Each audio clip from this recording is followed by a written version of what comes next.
On the coastal mudflats of Maine, Dan Harrington makes his living digging for worms.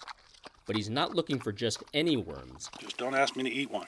He's looking for the bloodworms and sandworms favored by sport fishermen around the world. It's the prize. You know, this is hunter-gathering. When you go hunting, you're not hunting for just okay. You're hunting for the best you can find. Maine is best known for lobsters, but is also the largest supplier of marine worms in the U.S.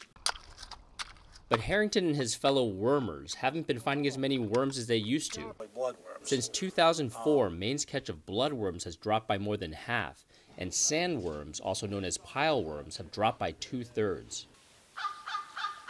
Scientists say a number of factors could explain the decline, including pollution, invasive crabs eating the worms, or changes in the marine environment. This decline is worth watching because if it continues and there's been no change in effort by fishermen, then this indicates that there is, something going on which is different than in the past, and we should be concerned about that. Stuff's not even from this coast. The shrinking worm harvest is being felt across the country.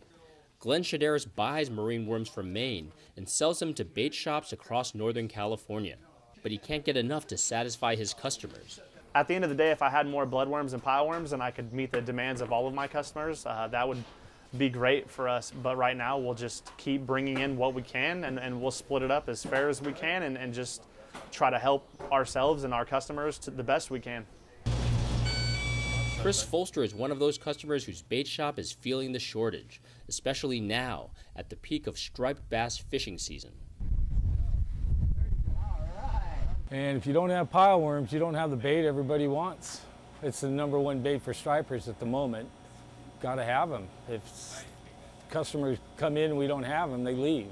As scientists try to unearth the reasons behind the decline, Maine harvesters worry that a tough job could get even tougher. Terry Che, Associated Press.